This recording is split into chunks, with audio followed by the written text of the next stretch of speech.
Hello friends, beetroot வச்சு சட்னி பண்ணியிருப்பீங்க, ஒரு ரைஸ் பண்ணியிருப்பீங்க.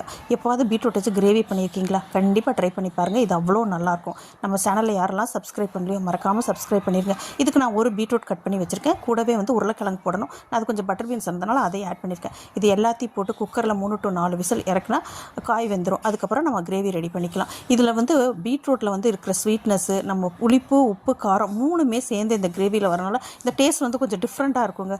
இதுக்கு கடாய் வச்சு எண்ணெய் ஊற்றி கடுகு, உளுத்தம் பருப்பு போட்டு சின்ன வெங்காயம் போட்டால் ரொம்ப நல்லாயிருக்கும். சின்ன வெங்காயம் ஆட் பண்ணி கூடவே குழம்பு மிளகாத்தூள் போடணும். இதுக்கு நம்ம மசாலானா பெருசாக எதுவும் ஆட் பண்ண போகிறதில்ல. ஆனால் இந்த பீட்ரூட்டில் இருக்க ஸ்வீட்னஸ், அந்த தேங்காயில் இருக்கிற ஸ்வீட்னஸ் இதெல்லாம் சேரும்போது அந்த கிரேவி ஒரு மாதிரி நல்லா ஒரு மாதிரி டேஸ்ட் நல்லாயிருக்கும். கண்டிப்பாக ட்ரை பண்ணி பாருங்கள். அப்புறம் தக்காளி போட்டு நல்லா வெந்ததுக்கப்புறம் நம்ம வேக வச்சு வச்சுருக்க காயும் அது கூட ஆட் பண்ணி அது எல்லாம் அந்த பச்சை வாசம் போகிற அளவுக்கு கொதிக்க வச்சுட்டு அப்புறம் ஃப்ரெஷ்ஷாக அரைச்சி போட்ட தேங்காய் போட்டு கூடவே கொத்தமல்லி தூவி இறக்குனா அவ்வளோ நல்லாயிருக்கும். ஒரு ட்ரிப் ட்ரை பண்ணி பாருங்கள். கண்டிப்பாக உங்கள் வீட்டில் ஒரு இது லிஸ்ட்டில் ஆட் ஆயிரும். அவ்வளோ நல்லாயிருக்கும். இது எல்லாருக்குமே பிடிக்கும். குழந்தைங்களாம் விரும்பி சாப்பிடுவாங்க. தேங்க்ஸ் ஃபார் வாட்சிங்.